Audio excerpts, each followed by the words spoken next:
the golf course that were originally marked as 64A through double F. The clerk has requested that we remark it as photos of the golf course for student exhibit 64A-D-E-F. G-I-J-K, L-M-N-O-P-Q-R-S-T-U, AA-double-B-double-E-double-F. Those are the exhibits that are in. Correct. Okay, all right. They've already been entered, right? Correct. All right. You also wanted to publish something to the jurors before you got started. Something about, I think, pills or... Oh, the pill bottle. We just need to put them on the record, not publish, just put the numbers on the We record. did that last night. And then to clarify, number 104, the one that was unsealed as an empty pill bottle, that is in fact what it is. It says on the bag, empty pill bottle. But it was introduced as pills, but they corrected the card to say. It has Mr. Scandirito's name on it, Yes. so, all right. Actually, I'll keep them. Thank you. Do you need the original card? I assume you thought it was 9:32 because that's why you were with Ms. Ramsey, right? Yes, I apologize. We both thought it was 9:15. Well, I'm sorry. We both thought it was 9:30. Listen, you know, I don't know what happens in South Florida, but with the rain, I saw a bunch of accidents. But all our jurors got here on time. You know, I'm sure that the state, you know, if you're running late because of something, just call Chambers and let me know. Just give me the information. Just pick up the phone and call. We weren't late, Joe. I know. We were at the office, we just... I know. But in the, it's something, I'm just saying, hey, people are late sometimes, right? Just let me know what's going on. All right. The next witness is whom? Deputy Sheriff Reid. Okay, let's get our jurors in.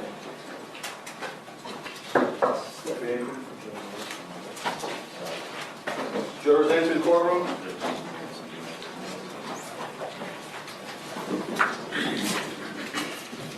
Good morning.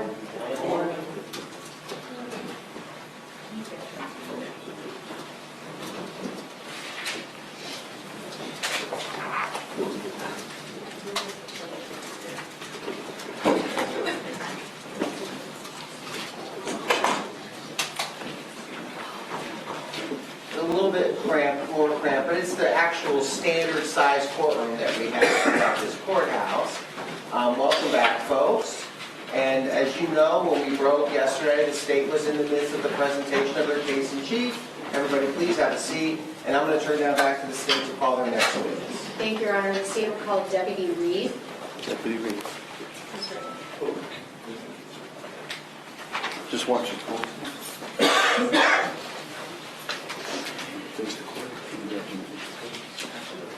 All right, sir, you'll be face the clerk, be sworn in. Thank you. Do you swear or affirm that the evidence you're about to give will be the truth, the whole truth, and nothing but the truth? Yes, ma'am, I do. All right, have a seat, sir. Make yourself comfortable. If you could please face our jurors and introduce yourself to them and spell your last name for our court report. Sure, I'm Deputy John Reid with Palm Beach County Sheriff's Office, spelling last name R-E-I-D. Thank you. Ms. Walters, you may proceed. Thank you, Your Honor. Good morning. Where are you currently employed, Deputy Reid? For the Sheriff's Department, currently assigned to the Aviation Unit. What is the aviation unit? And if you could just grab that microphone forward just a little closer to you. A little bit, there we go. Thanks. The Aviation Unit is a support unit for the Palm Beach County Sheriff's Office. It's we have 15 pilots. We're all sworn officers working for the Sheriff's Department. We support our ongoing mission. And what are your duties inside of the aviation unit? I'm a pilot. How long have you been a pilot for? I've been a pilot since 2004. And how often would you say that you use the Sheriff's Office equipment, like the helicopters and things like that, to conduct aviation surveillance? Daily. Okay. I want to turn your attention to the early morning hours of April 4th of 2018. Were you on duty that morning? Yes, ma'am, I was. And were you called out to respond to a location in Boca Raton? Yes, ma'am. Sorry, the location. In Boca Raton. Thank you. What location were you called out to with your helicopter? If I remember correctly, it was 6551 Northwest 2nd Avenue. Okay. And is that in South Boca? I thought it was in northern part of Boca. It's north of the airport. I reference everything to airports, I'm sorry. North, no, that's fine, north of the airport. Were you by yourself when you responded in the Eagle helicopter? No, ma'am. I had Deputy Mike Deaver also with us. We always operate as a crew of two. And why do you operate as a crew of two? It's a workload safety issue. One of us, we swap roles back and forth depending on the shift, but one of us will act as a pilot and the other will act as a TFO, tactical flight officer. Can you just describe for the members of the jury what the responsibilities of a tactical flight officer are? Sure, the tactical flight officer will handle the police side of the helicopter. We'll handle talking on the radio to the police frequencies, and we'll operate the camera systems, the computer systems inside the helicopter. You just mentioned the camera system. Can you describe what the camera system inside the Eagle helicopter is? Sure, it's a combination day camera and FLIR, forward-looking infrared. The day camera operates just like any other day camera, just like what would be on your cell phone or whatever. It's digital. It's a digital zoom. The FLIR is an infrared camera. It sees in the infrared spectrum. It differentiates temperature. We refer to it as seeing heat, but it really just differentiates temperatures. And while the helicopter is flying on this particular morning, what were your duties?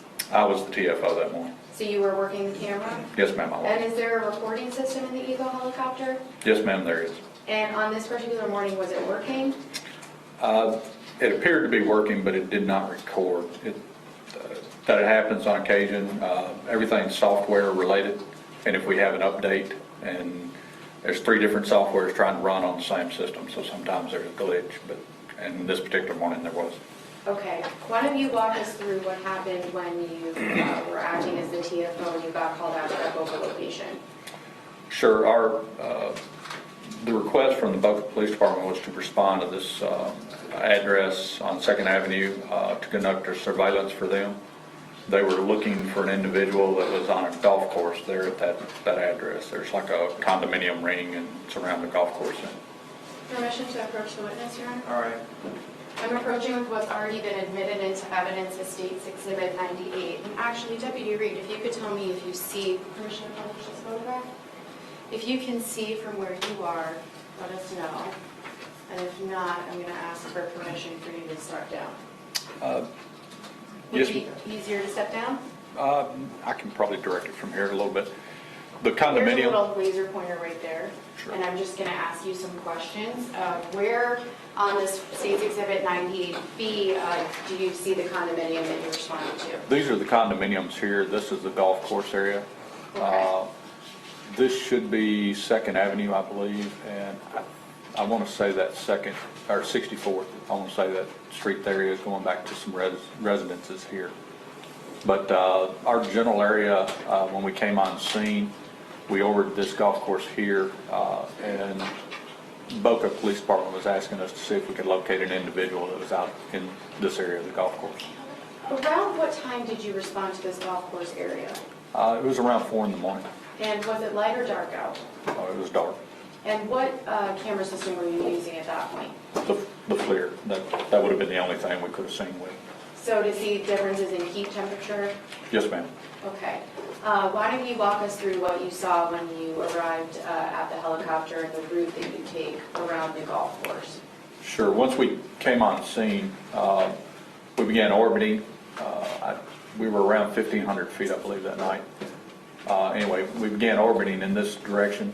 We always orbit to the left. The tactical flight officer sits to the left of the helicopter, so we always set up so that the tactical flight officer has the best opportunity to see.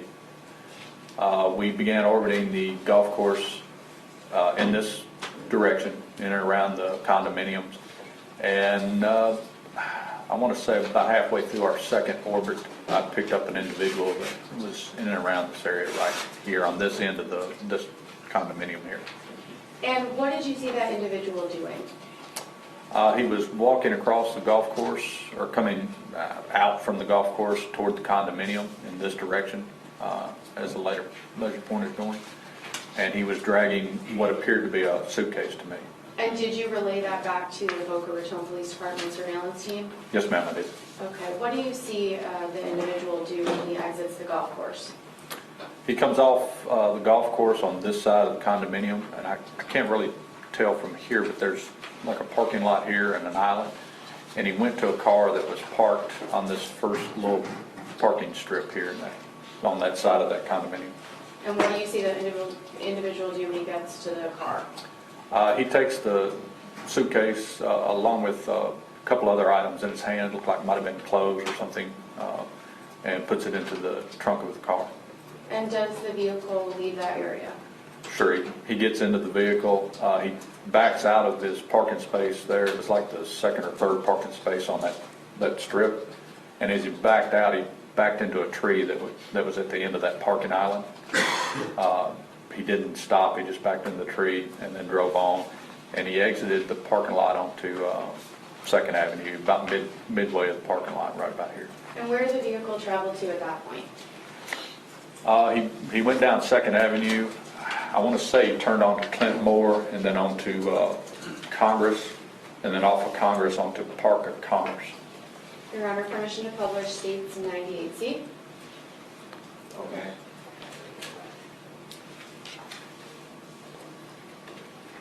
Is that, does 98C reflect where the Park of Commerce Drive is from your vantage point over there? And Yes. if you need to step down. Yes, ma'am. It looks like this is Park of Commerce through here. And this building right here is where he ultimately ended up going to, that triangular shaped building. And what did you see when you saw him go into that area? He pulled into the parking lot, went to the back portion, kind of in this corner here, and there's a dumpster that was in the back part of that parking lot. He pulled up in front of that dumpster there. And what did he do when he pulled up in front of the dumpster? He got out of the vehicle, opened the trunk, got out what looked to be the suitcase that I had seen earlier, and put it over into the dumpster, along with a couple of other loose items. Again, that I couldn't tell what they were, but it kind of looked like maybe clothes, bags or something. I don't know, but some kind of cloth or something. And did you relay all of this information back to the Boca Raton Police Department? Yes, ma'am, I did. What did you do next in following the car? He got back in the vehicle and, of course, left, came back out to, I think that's Motte, and got on Motte, and ultimately got on 95 and went southbound toward Broward County. And when you were following the car going towards Broward County, where did it go? He went into Broward County, and then in around 16th, I think it was, he got off 95, pulled into the neighborhood there, and we lost sight of him there. And why did you lose sight of him at that point? The cloud layer that night was low. That's the reason why we were at 1,500 feet. Normally we do surveillance considerably higher, but it was low. We were in and out of clouds, and it just happens. Once you go through a cloud, you can't see, and it only takes a split second. He makes a turn or two, and they're gone. Did that have your involvement in this case? Yes, ma'am. That was it. Ms. Ramsey, any questions? No, thank you. All right, thank you, Reid. Deputy Reid, you may step down. State, you may call your next witness. State calls Deputy Jasper Stephenson.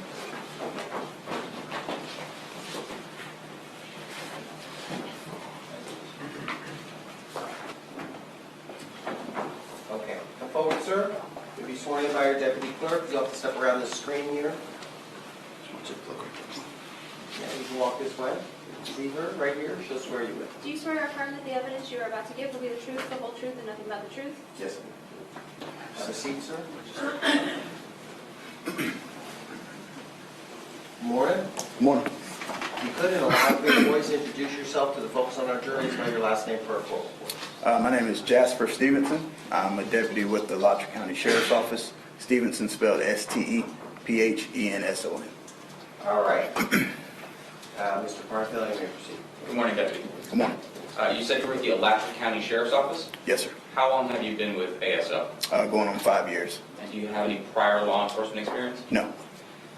What are your duties and responsibilities with the Alachua County Sheriff's Office? I'm assigned to our drug task force, specifically the Domestic Highway Enforcement Unit. We primarily work on the interstates, looking for any kind of criminal activity or contraband, moving up and down. Is it like a drug interdiction unit? Yes, sir. In that capacity, do you also have occasion to assist other agencies or other municipalities with their investigations? Yes, sir. And how is it that you work as an interdiction unit on the highway? We sit the median, look for driving changes, driving behavior, and it's all in the interview. Are you in a marked or an unmarked vehicle? Unmarked. And are you dressed in a uniform or are you dressed in undercover clothing? It's almost like a tactical looking uniform. Okay. Were you working in that capacity on April 9th, 2018? Yes. And where were you stationed in Florida? What was the location that you were stationed at approximately 14:59 hours to 3 p.m.? Alachua County. Which road? The interstate, I-75. I-75? And how far north on I-75 were you stationed? We were at about the 394 mile marker northbound, which is about Alachua, Florida. Okay. Is that north of Gainesville? Yes. On that date, did you come in contact with the person that was later identified to you as James Scandirito? Yes. And tell the members of the jury how it was that you came in contact with Mr. Scandirito that day. I conducted a traffic stop on him. Were you provided information, without what that information was, were you provided information to assist the Boca Raton Police Department? Yes. And were you provided a vehicle description and a suspect description? Yes. What vehicle did you observe Mr. Scandirito driving that day?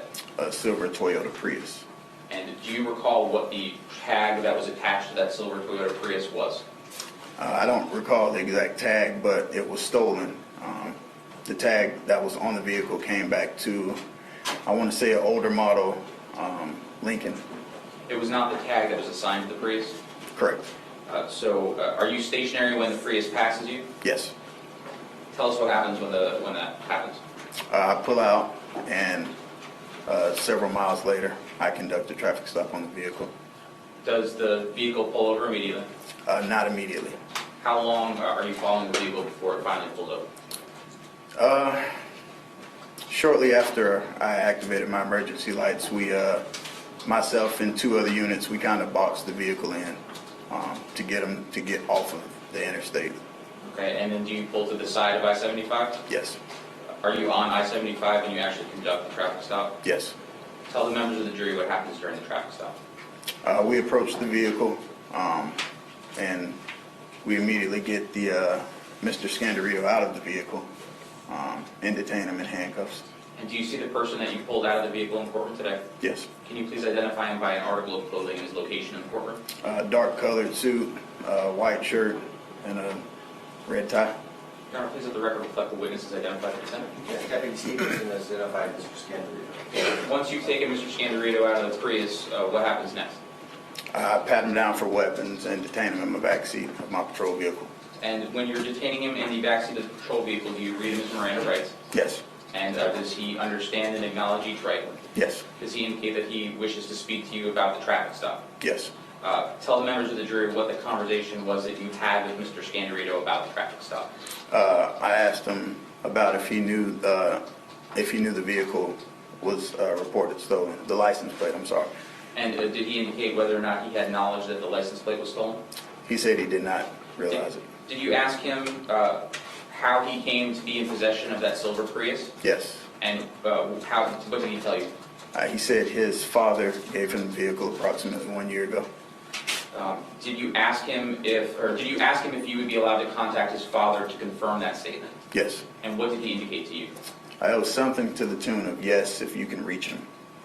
After that, what do you do, or what's the next step in your traffic stop? I asked him if he has his driver's license on him. He said he I'm sorry. He said he doesn't, and it's in his wallet, which is located inside the vehicle. Did you ask his permission to go inside the vehicle? Yes. And what did you see when you went inside the vehicle? A large knife. And can you describe to the members of the jury what the knife looked like? Maybe a knife with a blade about that long. And did it have anything attached to the handle? It was zip ties around the handle. Were you able to find Mr. Scandirito's wallet? Yes. And did you look through it and did you see what was inside of it? Just several credit cards. Was his driver's license in there as well? Yes. Did you take anything else out of the vehicle? No. Did you manipulate anything inside the vehicle in any way? No. From this point on, do you then turn over the investigation to the Boca Raton Police Department? Yes.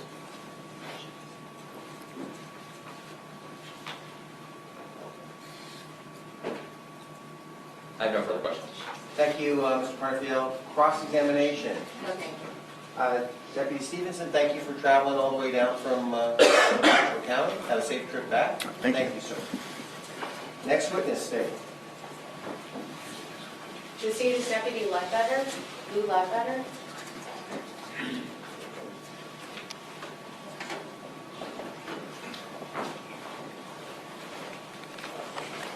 All right, deputy, come forward to be sworn in by our deputy clerk. Do you swear or affirm that the evidence you are about to give will be the truth, the whole truth, and nothing but the truth? I do. Have a seat up here, sir. Thank you.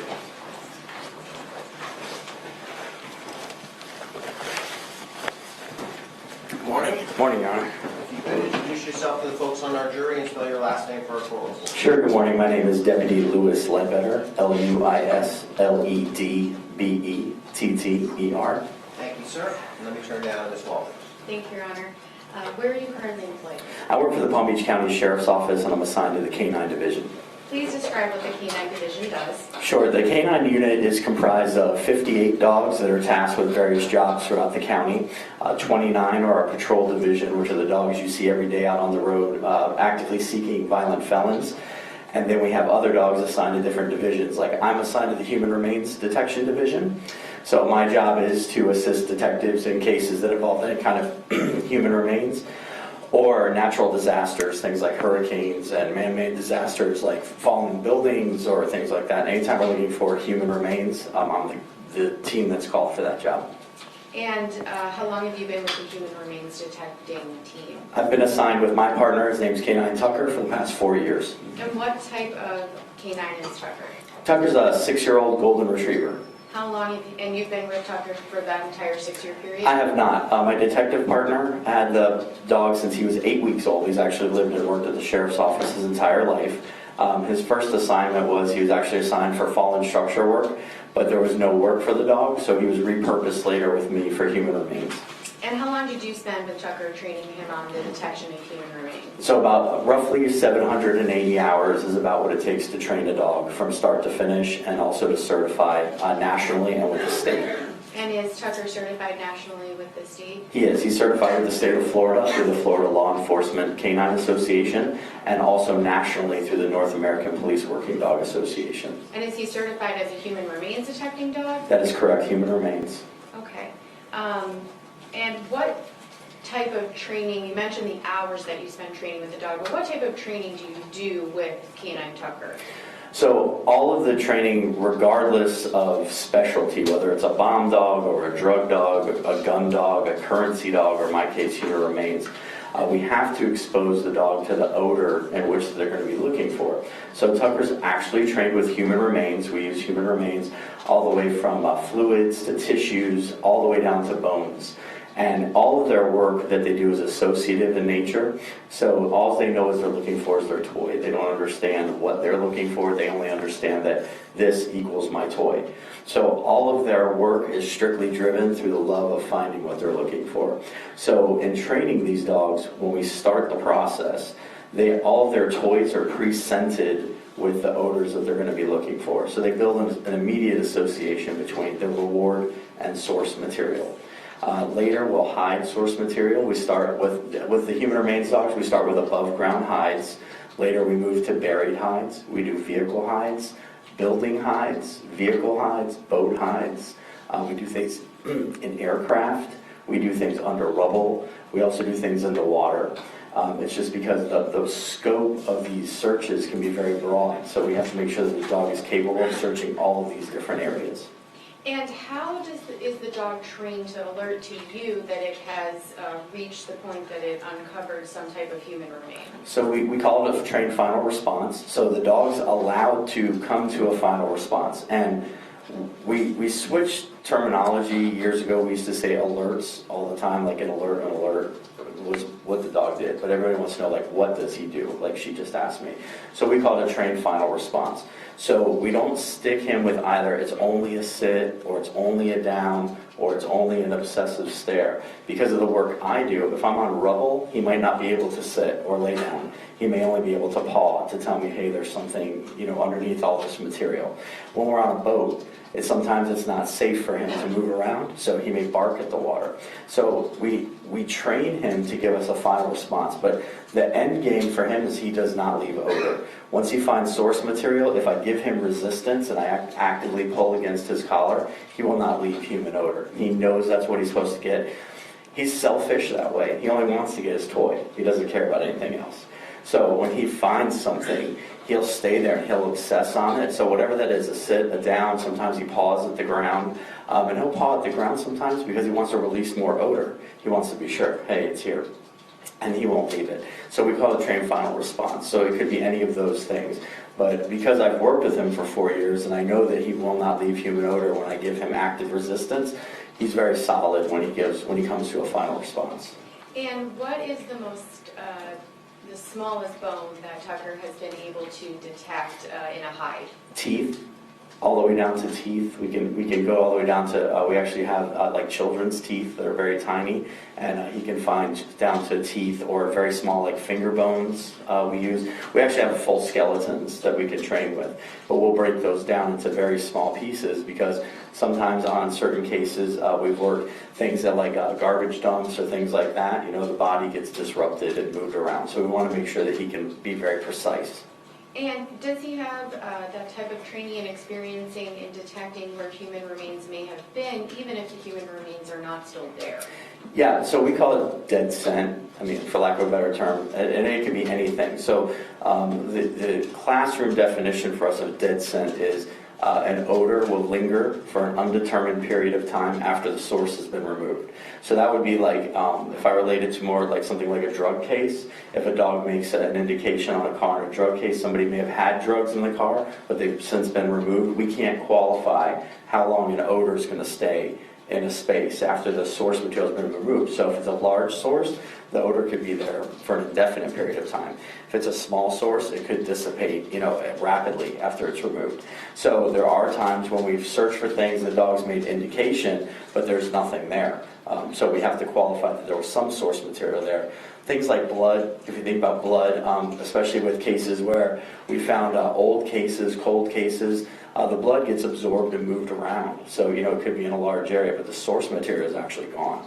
Okay. I want to turn your attention to the early morning hours of April, or actually the evening of April 3rd, 1st, 2018.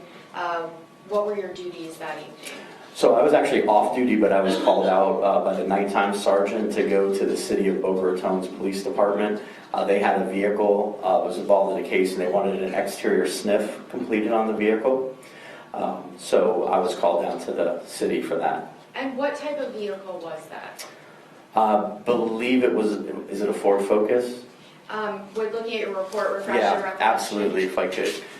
And I'm showing defense counsel your report.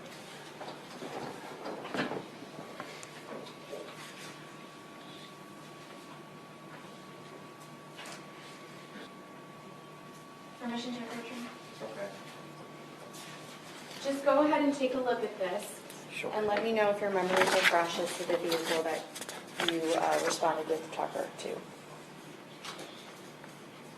Yes, a Ford Escape, four-door. When you arrived with Tucker, walk us through the process of what you did with him at the Ford Escape. So when I arrived at the police department, I met with the sergeant and the detectives that were there. So they said that they had one vehicle in their sally port, which is kind of like a fancy name for a closed garage. We like police terms. So they have a sally port, and they had a vehicle in there. So what I asked them to do was, I didn't see the vehicle, the sally port was closed, but I asked them to put other vehicles in and around the other vehicle, because I don't want to just come in and search one car.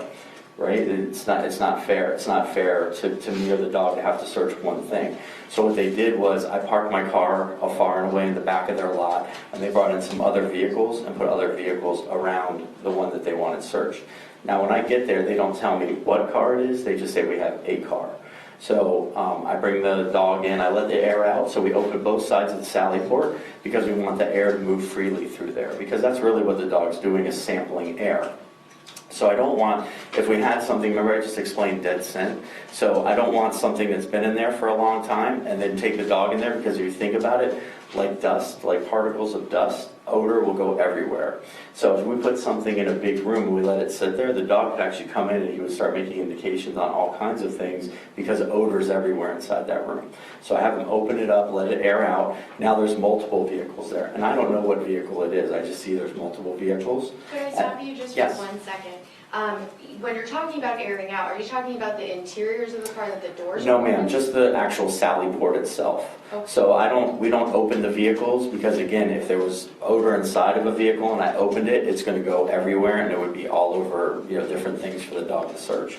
So all the vehicles are closed, but the sally port was open. So there was 3 vehicles, 2 were in the sally port, one behind the other, and then the other was off to the side. So if you can imagine 4 cars could park in there, there were 3 vehicles. And walk us through what happened after you aired out the sally port. So whenever I'm going to search just about anything, I'm always going to kind of go to the downwind side, because I want air coming to the dog. So I always start kind of at the mid section of a vehicle, that way he can search the entire vehicle. Whenever a dog searches anything, their first search is head level. They're walking along, it's right at their head level, so the first search is always going to be head level. So I put him to the center of the first vehicle that I approached, and he started detailing the vehicle. As he made his way down the vehicle, he actually pulls me off what we call the line of patrol, which is where I'm going to direct the dog. He pulled me off of my line of patrol to this Ford Escape and began to detail it very intently. He actually very intently pushing his nose against the seam, the rear seam of the car, and drawing in a lot of air. So when the dog shows heavy interest like that, it's not normal for him to leave something and go to something else. So when he does that, I'm going to detail what he's interested in. So we detail the vehicle, and all that means is I'm going to take him all the way around the car, and I'm also going to allow him to detail highs and lows. That's where my job is to step in as the handler, is to direct the dog. So now I'm just directing him high and low, making sure he's checking everything other than just head level. As we make. So just to make sure I understand, you were detailing one car and Correct. whoever pulled you to a different one? That is correct. Okay. And so, go ahead. After you did the mid-level walk and he was showing interest, just describe for the jury where his interest was. You mentioned his seam. but So where? on the back of the car, the back of the Ford Focus, he was very interested in the rear seam area all the way to the corner, and he was drawing in a lot of air and staying at that spot. And I would give him some resistance and he wouldn't leave there. So then I began to detail high and low, and he took me around to the passenger side. If you're familiar with cars, we have the air intake over there by where the windshield wipers are. So he was up on the passenger side, again, drawing in a lot of air into that passenger side air intake. And I think you said Ford Focus. Would that be the Ford Escape? Ford Escape, I'm sorry, yes. Okay. What does that indicate to you, the interest that he's showing in those 2 locations of the Ford Escape? So as I explained to you before, he doesn't leave human odor, and I was actively giving him resistance. So that tells me that there's some kind of human remains present in that vehicle, or has been. He's only alerting to odor, so I can't tell you, what's inside. I'm not a forensics person, and I didn't open the vehicle. But that's my job, is to be able to direct detectives. But also, to finish the search, I still searched all the other vehicles that were present, because I just need to be sure. Because I don't know what car I'm searching or looking for things, then I turn my information over to the detectives. And when you did the walkthrough of the other cars that were in the Sally Port, did Tucker show any heavy interest like he did on the... No, actually there was no interest. It was what we would consider to be a negative, and we do that in training as well. We do put out negative hides, and it's not negative that the dog, has a punishment. It's negative in that we know there's no source material present, and we want to be sure that he's not, giving indications on things that aren't there. Okay. The next morning, which would be April 4th, did you respond to a golf course in Boca Raton? I did. And is that the abandoned Ocean Breeze golf course? Yes, ma'am. I think it's in the Boca Chica community. Yes, ma'am. Okay. Did you respond there with Tucker? I did. Walk us through what you did when you arrived onto the golf course with Tucker. So, again, I met with the same detective squad that I had met the night before, and they said that they wanted me to search a golf course which is obviously a very large area. But in that kind of scenario, just like with cars or anything else, I'm going to put them in the downwind part of the golf course and basically just do a grid search. So if you think about like a grid paper with squares and lines, that's all I'm doing is I pick a fixed point, I have the wind to my shoulder, and I deploy the dog. And all we're doing is trying to grab windborne odor. And what we want to do, and the reason we do that is we want to make the dog have to give a gross change in behavior. He needs to make a head snap or a body turn to take me to where I have to go. So it's easier for him to process odors in that way. And he's free on a leash. He's not off lead. We keep him on a line when we're working grids just to keep it clean because it's a large area to search. As a matter of fact, I can see I-95 in the background. That's how big of an area this is. Okay, Your Honor, permission to publish states 95B. All right. It's already admitted into evidence. Deputy Levin, Your Honor, could we shut the lights just a tiny bit? I don't know if I have that in this court. I think it's up there.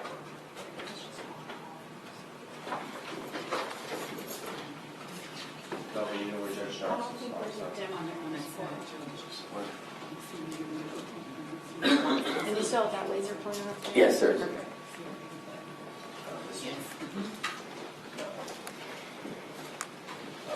Thank you. Deputy Ledbetter, can you see from where you're sitting? Yeah, I can see it, yes, ma'am. Okay, could you please point on the state exhibit where you started with Tucker to do your grid search? So if you can see this little road back here, this little back road area, that's where we all came off the main road and staged. And then I do recall the wind direction that day was coming off of, because I remember looking, as I explained before, I could see I-95 in the distance. So we actually, you can see it's quite a large area. So we started at the downwind part over here in this corner and basically just worked back and forth, and obviously with the laser point, I'm making gross adjustments here. When we came to everybody see this lake edge here, right here? The dog gave an indication and told us gross body change. So this means he's walking in a straight line. He made a head snap and pulled me over to that area with the lake. And there was like an old pump house in there, and the foliage, I mean, it looks bushy there, but it's actually very kind of tight, and it was hard to navigate. The dog could not make his way all the way in there. So what we did was... Actually, if I could stop you Yeah. just for 1 second. This is state 64 double E. What do we see in 64? Okay, there's the pump house right there. Okay, and in state 64 double F, that's just a closer inversion? Yes, Is that the brush that you were talking about that's tight? that is. Everything around here is very, very tight. It's kind of all grown in on itself. It's a lot of Florida holly and things like that that are very tightly woven.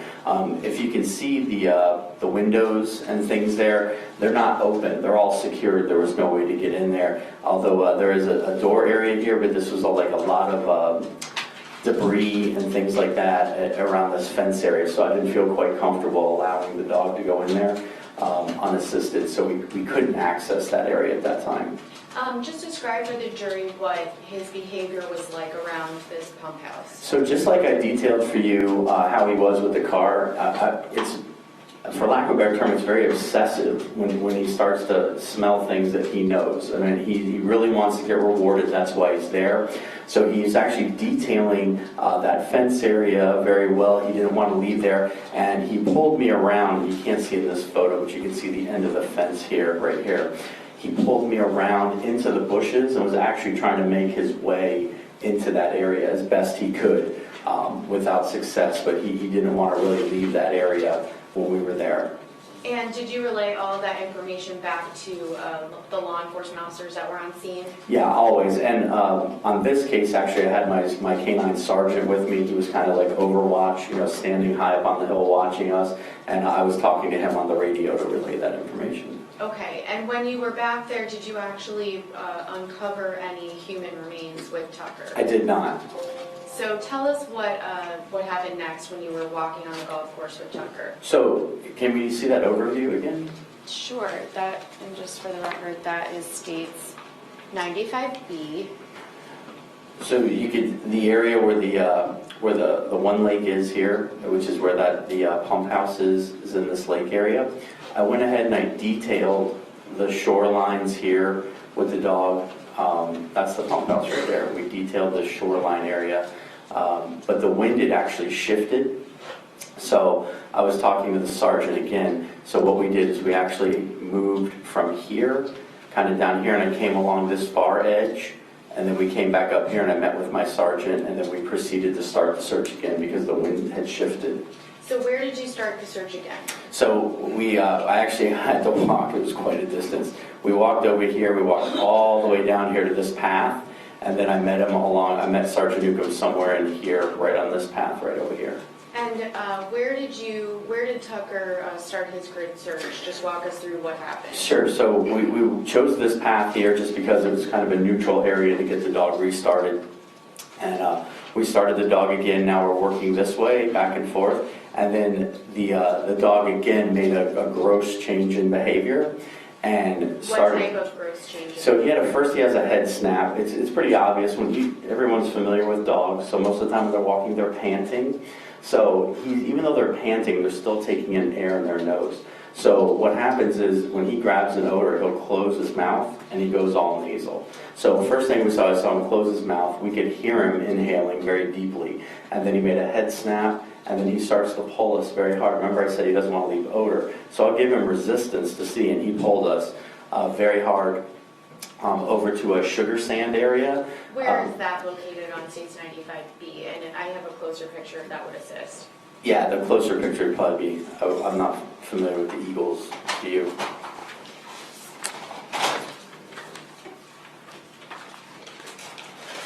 Does this area look more familiar? This does. So, And just for the record, this is States 95D. so he pulled us down along here, along this lake edge, and right into this area right here. And walk us through what happened when he pulled you to I think you called it a sugar sand area. Right, so this is like sugar sand, like on the golf course area. He pulled us to that section of sugar sand that I just pointed out, and he began to detail it very intently, and he actually started to paw with his foot, and then he came to a full final response of a down and wouldn't leave, and we were trying to give resistance, and he wouldn't leave that area. And which sugar sand hill was that he actually downed? I have there's a glare here. It's obviously this is different from when I'm on the ground, boots on the ground. Does that help at all? Not really. It all kind of looks similar to me. Well, one of these sugar sand pits that's Yes. around this lake in Yes, States ma'am. 95. Because I could see the lake to the right when we came to final. Okay, and if I showed you states. Let's move on. Thank you. Come on, next question. Sure. When he downed at that sand pit, what happened? Did you call law enforcement over? I did. The detectives were actually making their way across the golf course then, and as they got there, we could see that there was some black plastic that had been exposed at the top of the sand, and then crime scene comes in and starts their process, and the medical examiner comes in. Now, my only job at that point is to stand by, because I wait for the medical examiner to come and consult with crime scene, because I can't reward him, right? I can't give him his reward unless they verify there's human remains there. So I waited for the medical examiner to arrive, and then as they excavated, he verified it was human remains, and I was able to go back over and reward the dog, and that's his payment for doing a good job. But I have to have the experts come and verify that this is actual human remains. And did that end your involvement in this case? It did, ma'am. Okay, I have nothing further. All right, thank you, Ms. Walters. What does he get as his reward? Oh, he gets a tennis ball on a string. It's not just to save my hands, really, because I can't get it away from him, but that's his reward. All right, thank you. Questions? Thank you, Deputy Ledbetter. Thank you, Your Honor. Step down. State and make all your next witness. Your Honor, this time the state calls Dr. Reinhard Motte.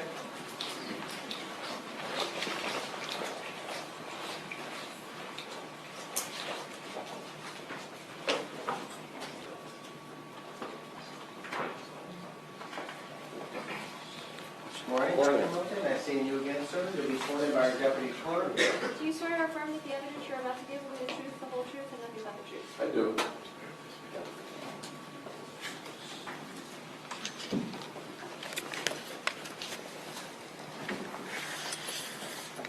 Make yourself comfortable, doctor, and Okay. I think I'm all set here. Introduce yourself to the folks on our. My name is Last name for the court.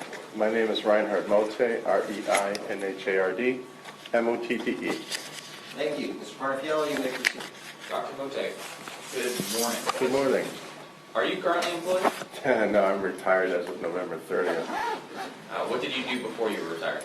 I'm still a medical doctor. I specialize in forensic pathology. I was one of 6 doctors at the Palm Beach County Medical Examiner's Office here in Palm Beach County. Tell the members of the jury what a medical examiner is. I mean, the short answer is I'm one of those CSI doctors. I investigate certain types of deaths and try to figure out how people die. Can you tell the members of the jury what type of education you have to become a medical examiner? Well, to be a medical examiner in Florida, you have to be a licensed physician, and you have to be a pathologist, and you have to be appointed. My position is an appointed position. It's not a lifetime position. I was appointed by Dr. Michael Bell. He's still the chief medical examiner in Palm Beach County. What education do you have to achieve becoming a medical doctor? Medical doctor, undergraduate degree, Wayne State University, Detroit. I grew up in that area. And then medical school also at Wayne State University in Detroit. I became a medical doctor in 1992. Then I spent several years at St. John Hospital Medical Center in the area of pathology. So that's the branch of medicine. We study disease. So we do things like if you have a breast lump, for example, we're the ones that figure out if it's cancer or not. We do all the testing and things like that. Also autopsies. And I spent 2 months at the medical examiners in Detroit. I got hooked on forensics. So as I mentioned before, that's more like the CSI branch of medicine. So I did a specialty year in forensic pathology. But here in Florida, I've been a qualified medical examiner since July 1st, 1997. Tell the members of the jury where in Florida you worked as a medical examiner. I've worked in Dade County, Broward County, and I finished here in Palm Beach County. So is your first stint in Dade County, Florida? It started in Dade County, Florida. Yeah, Roger Middleman brought me down from Detroit. He was the chief medical examiner at the time. How long did you work in Miami-Dade County? 7 or 8 years, and then Broward County a few years, and then maybe 12 years in Palm Beach County. Tell the members of the jury how a medical examiner performs their duties. What are the duties of a medical examiner? Essentially, it's outlined in Florida Statute 406. In general, my responsibility is to investigate deaths. Doing autopsies is just a medical procedure. It's an investigative tool. So it's pretty open in what I do. There's certain deaths that I have legal jurisdiction over, so homicides, suicides, accidents, drug overdoses, suspicious deaths, deaths where people don't have a doctor that can sign the death certificate, in custody death, police-related death, things like that. And are you trying to find both the cause and the manner of the death? Right. Can you tell the members of the jury what the distinction is between the cause of death and the manner of death? But the manner of death, I have 5 choices. I have homicide, suicide, accident, natural or undetermined. Cause of death can be anything. It can be something as simple as a gunshot wound to metastatic breast cancer, lung cancer. That's pretty much wide open. And you indicated that your job is to use an autopsy to perform your statutory duties to determine the cause and the manner of death. That's one of the things I do, yeah. Explain that. Is the autopsy the only way that you are able to determine the cause and manner of death? No, not at all. When you do this kind of work, you look at the totality of the case. So when you die, for example, I have access to all your private medical records, even your psychiatrist records. I can't share those with anybody, but I get to look at those and it helps me make decisions. So, except, for example, if you've got a drug overdose and you had 10 drug overdoses that were suicidal overdoses, it may help me decide that it's a suicide overdose versus an accidental overdose. Technically, I'm allowed to interview witnesses. I can seize evidence. The body itself is evidence. Parts are inside the body. Certain cases, I'm responsible for drug testing. We have an outside laboratory that does all the drug and toxicology testing for us. I used to work for Dr. Joe Davis, who wrote the medical examiner law, so it's pretty broad. in terms of what I can do, what I'm allowed to do. And when people think or hear of a medical examiner, they often think of an autopsy. Can you explain to the members of the jury what an autopsy is? Autopsy is a medical procedure. Essentially, there are two parts to the autopsy. It's the external examination, where I examine the person as is, and then the second part is when I take surgical instruments. I open the person up. I examine inside the head, the scalp, the neck organs, the chest organs, the abdominal organs, and if I need to go into the extremities, I dissect down in there as well. Does the Palm Beach County Medical Examiner's Office or you yourself have a certain protocol that you follow in every autopsy? There's some general procedures, but every case is different. So depending on the circumstances and the history that I get before I start, I may take a different approach. It depends on the type of case. In every autopsy, do you receive the body in a sealed bag? No, only suspicious deaths, homicides, things like that. They're in a sealed body bag with a seal on it so nobody can tamper with the body. Other cases just come in on a gurney. So if it is a suspicious death, it'll come to you in a sealed bag? Yes, it will. Do you have a procedure where pretty much every step of the autopsy is photographed? Yeah, the autopsy is photographed. The Motte techs take all the photos, and we try to use photographs to tell the story of the autopsy. So that when I describe something in my report, I've got a photograph to back it up. When you perform an autopsy of a body, do you focus only on the obvious cause of death, or do you look at all the different systems in the body to determine if anything else contributed to the death? I still do a full autopsy, so I look at all the organ systems. So let's say somebody is shot in the head, I'll still do a full body autopsy. And in those cases, too, I'm obligated to draw things like blood for drug testing. And why do you do that? There's actually, it's a requirement in Florida that we do that, as long as we have samples of tissue that can be tested because it might contribute. Plus, we also track drugs in deceased persons throughout Florida, so all the medical examiners' offices, we collect data and put it together. So we see if there's a drug driver that's out there and he crashes into somebody, is that person under the influence? What are the medications people are taking? Things like that, and we can see trends over time. What about if you are called to perform an autopsy on a portion of the body? Are you able to do that? I've done that, yes. Tell the members of the jury what you do in that situation.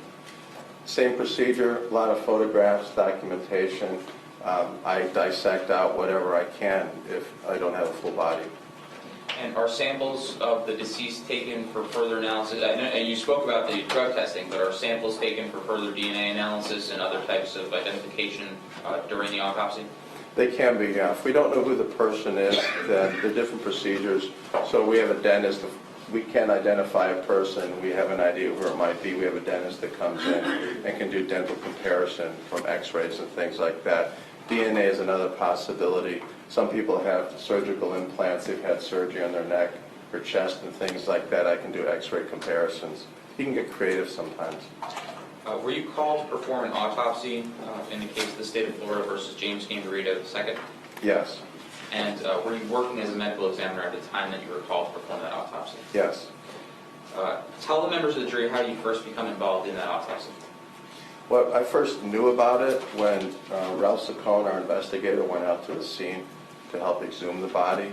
And then in the morning, we reviewed the cases together, kind of like they do hospital rounds in the hospital on patients. We do something similar on the medical examiner cases.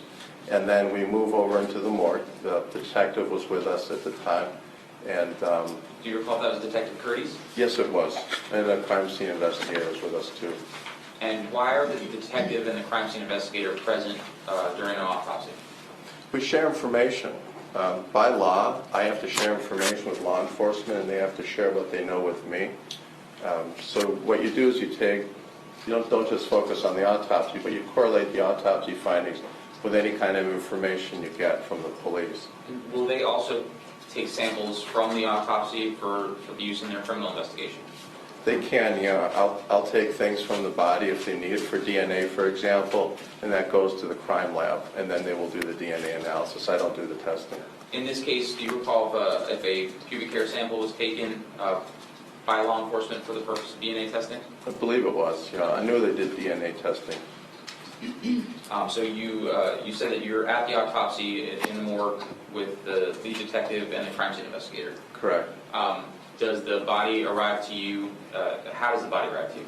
In a sealed body bag, and then that seal is broken with a wire cutter, and we start. Photographs are taken as is, and we go through the procedures, starting out with an external examination. The morgue techs will take some samples too for DNA.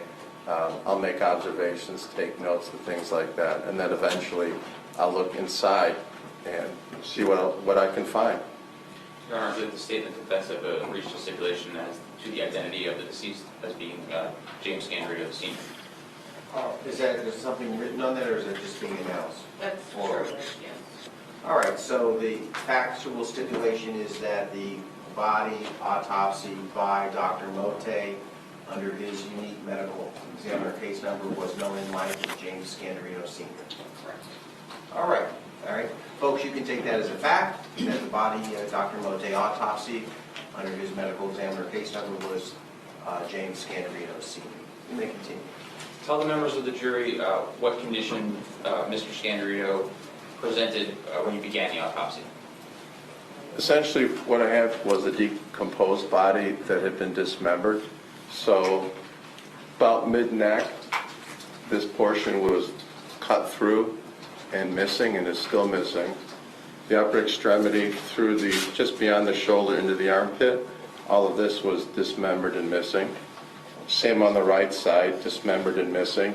And then about mid-thighs, both lower legs and thighs, dismembered, and that was missing. So all I had from mid-thigh was up to about mid-neck, and then this portion was cut through about in the middle. When you say this portion, you're gesturing towards your upper torso or your mid-torso? Yeah, through the abdomen, and then a little bit through the rib, I believe, on the right side, and then cut through, and there's saw marks on the bone, cut through the backbones. Now, we're going to talk about the dismemberment in a bit, but Okay. did you take several photographs regarding your autopsy of Mr. Scandirito Sr., specific to his bone structure, that would assist your testimony when you're explaining that to the jury? Yes. May I approach the witness? Okay.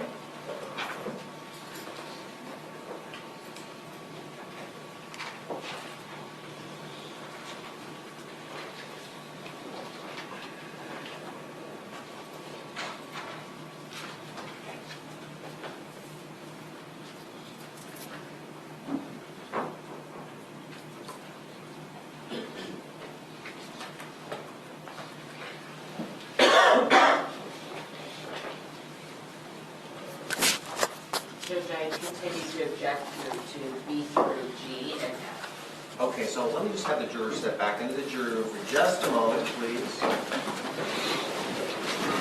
Keep your pads on your chairs.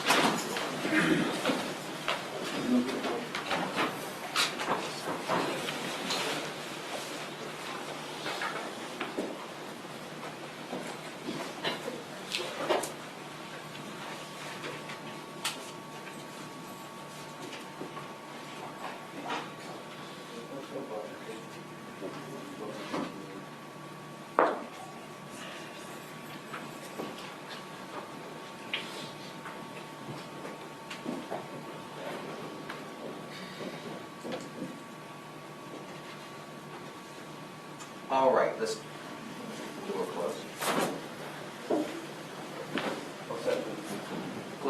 Close that. All right, everybody have a seat. Couple of things.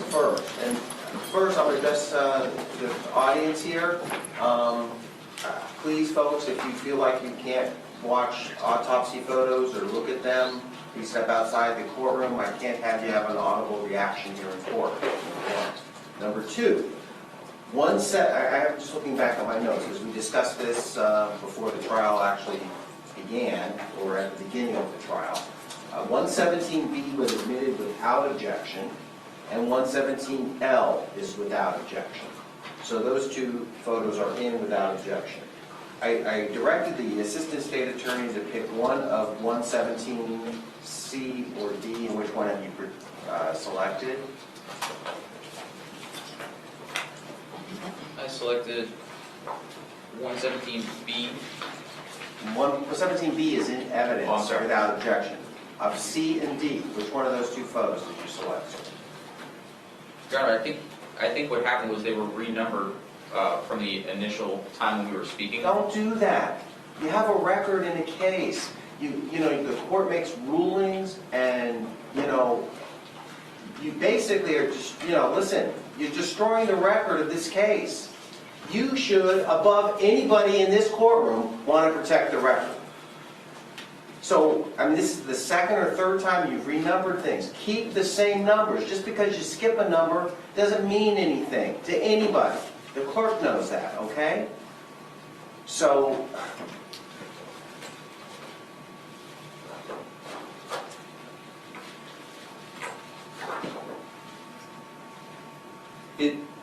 It was 117F, previous 117F. oh, great. So now you, That was all right, so of F, G, and H, I told you to pick two of those three. correct. The state picked F, which I'll correct. And, H. okay, and put those to the side. I'm going to have you give all these photos to Dr. Motte, and I just had a couple questions for Dr. Motte. All right, so you picked F and H. 117E, do you have? Yes, sir. All right, put that in the stack with F and H. Of C and D, which one of the two did you pick? C. All right, put that in the stack and give that to Dr. Motte. Of I and J, we're supposed to have picked one. I picked I. Okay, put that in the stack to give to Dr. Motte. And K, put that in the stack. Dr. Motte, I'm going to have the Assistant State Attorney give you 117C, E, F, H, I, and J. And I just want you to briefly look at the photos, and I have just a couple of questions for you, and then we'll go from there. Your Honor, if I could have one moment, I can correct all of them so that they're all correct with the previous one.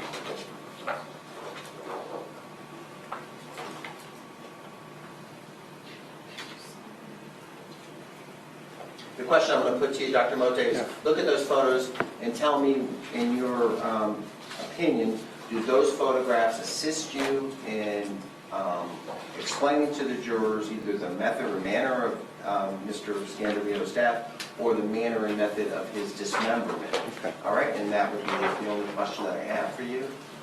And if there's any photo that doesn't assist in that, either of those opinions, let me know which one it is.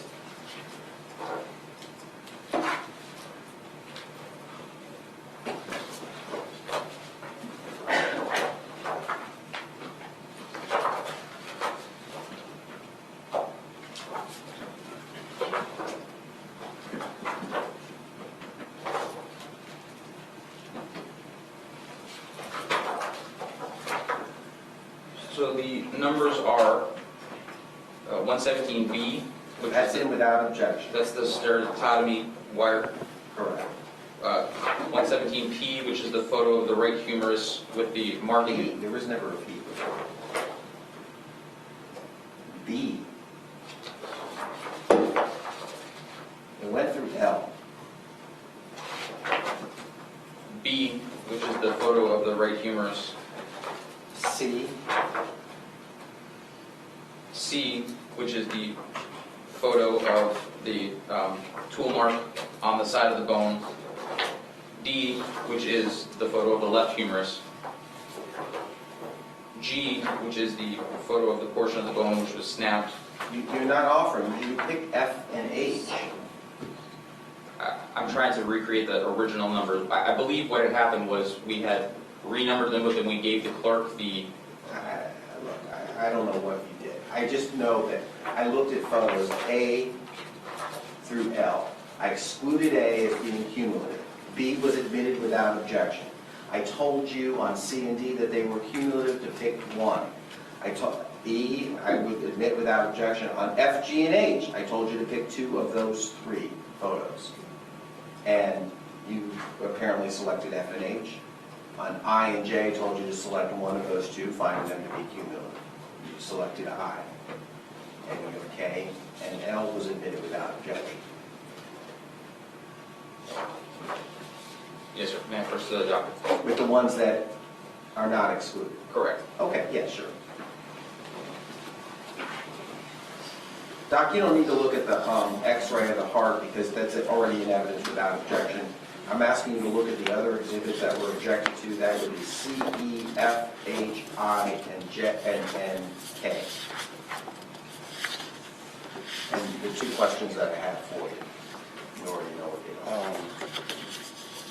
The one with the sternotomy wires B actually was used for identification purposes, because he had surgery. And you know that. Okay. It's in evidence without objection, so you don't need Okay. to. And then the rest of these were for dismemberment, the ones with the bone.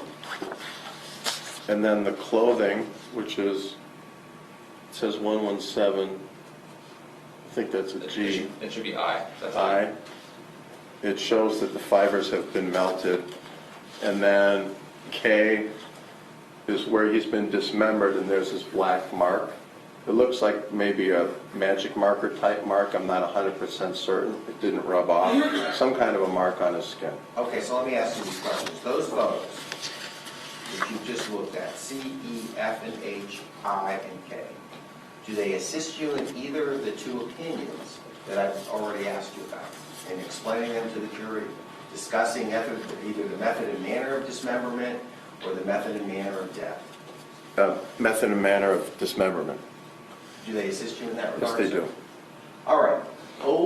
And of course, I'm going to have the state in front of the jury to lay the predicate, but over the defendant's objection, I'm admitting 117C, 117E, 117F, H, 117I, and 117K, finding that they are relevant in this case. I've done the weighing process. I believe that they are probative, and they also are not substantially outweighed by any prejudice under 403. So with that, let's bring our jurors back in. Judge, can you clarify? Yeah, Your Honor, it's not K, it's J. The last one. No, I and J. H, I. J comes after I, right? Yes. You had those two in order, and I said that they were cumulative, and you were going to pick one. You said you picked I. K, I think was L is the short, but I don't, without them in front of me, I just have my notes.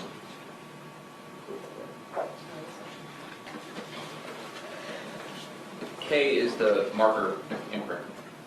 Right, Okay, right. okay. I apologize.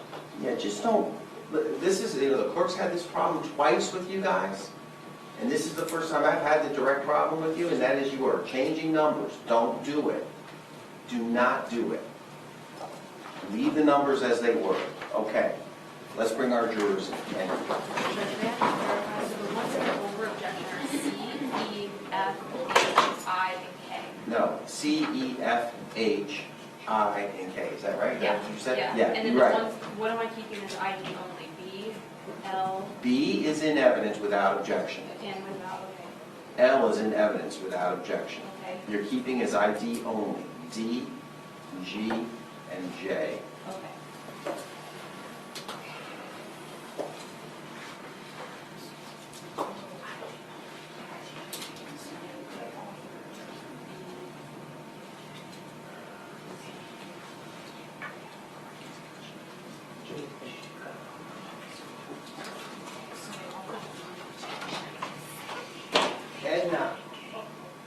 Edna, I told her I needed IT here. Help, and I need some help. Thank you. Nice to see you. Judge, you got a couple in the bathroom still. Okay, you guys have a seat.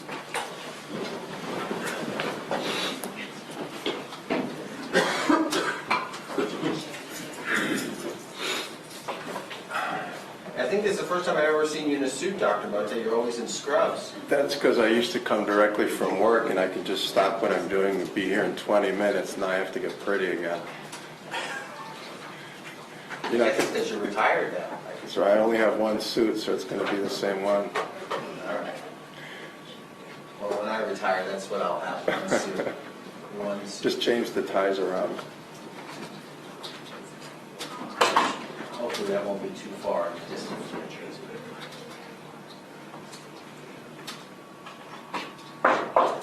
Jurors in the courtroom.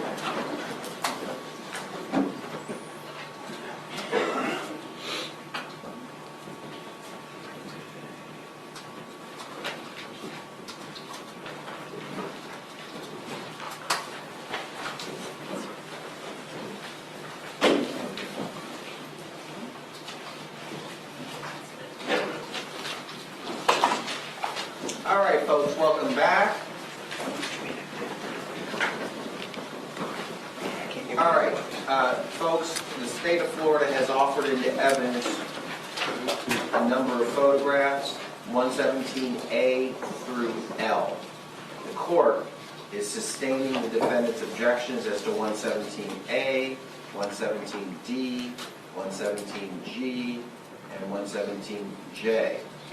Without objection, I'm admitting 117B.